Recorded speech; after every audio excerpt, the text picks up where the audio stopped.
It's Wednesday, the 5th of July, 2023. Welcome to the Fast 5 by Fear and Greed, where we give you the top 5 business stories you need to know in just 5 minutes. I'm Michael Thompson, and good morning, Sean Aylmer. Good morning, Michael. Sean, 5 stories, 5 minutes. Story number 1 is a big one. The Reserve Bank of Australia left the official cash rate on hold yesterday to give itself a little bit of time to assess what's going on in the economy, but it still has a bias to hike rates in the future. This is the second time the central bank has paused in the last 3 meetings, but of course, it's also made 12 increases since last May.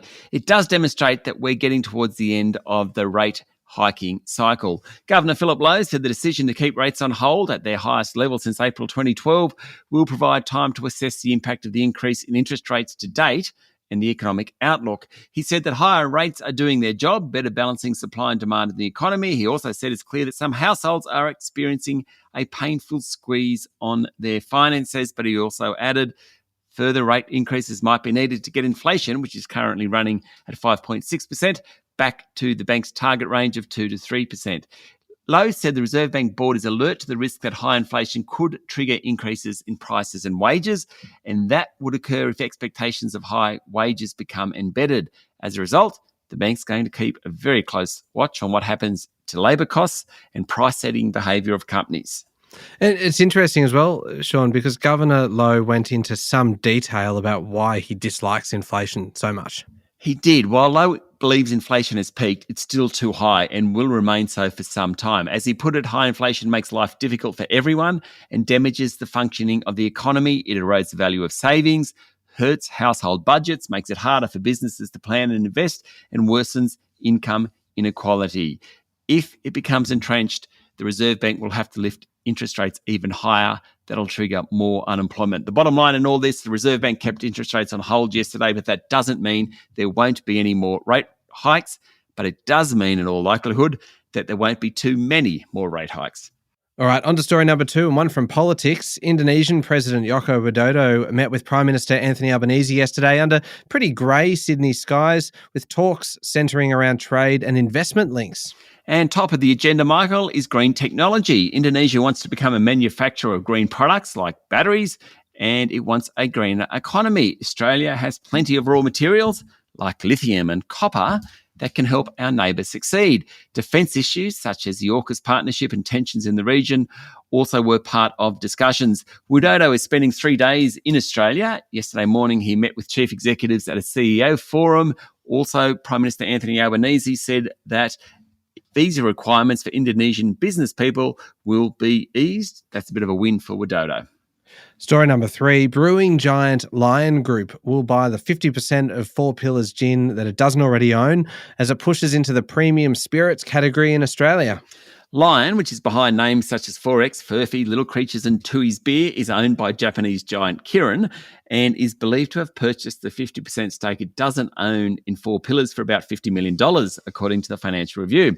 It initially acquired half the gin business back in 2019 for about $40 million. Now, Four Pillars, really interesting story, started by 3 guys in a garage out of Melbourne. The distillery is now on track to sell 1.2 million bottles of gin this year, more than double what it sold in 2019. The boss of Lion said premium spirits are a source of future growth for the company, particularly at a time when beer sales are under pressure, hence they're interested in Four Pillars. The gin is now sold in over 25 markets and has a significant presence in travel retail and duty-free stores. In fact, Michael, Four Pillars is the number 2 selling gin in Singapore's Changi Airport. That's a really good news story, that one, Sean. On to story number 4, which is probably from the other end of the spectrum. The World Health Organization will declare one of the world's most widely used artificial sweeteners found in thousands of sugar-free foods, from soft drinks to jelly and chewing gum, as potentially cancer-causing in coming weeks. Aspartame will be deemed possibly carcinogenic to humans by the World Health Organization's International Agency for Research on Cancer, according to Reuters. Now, aspartame, which most of us know by its brand names including Equal or NutraSweet, is popular with food manufacturers because of its very high levels of sweetness and low calorie count. It's made by combining 2 naturally occurring amino acids. It was discovered back in 1965 by a chemist. He licked his finger while researching anti-ulcer drugs, tasted the sweet compound, and hence aspartame came to being. The sugar substitute is found in thousands of products, from Coca-Cola and Pepsi to chewing gum, lollies, etc. In a couple of weeks' time, the International Agency for Research on Cancer is expected to highlight its cancer risk. Okay, last one. Story number 5. Meta, which owns Facebook, Instagram, and WhatsApp, is expected to launch its own rival to Twitter called Threads in coming days.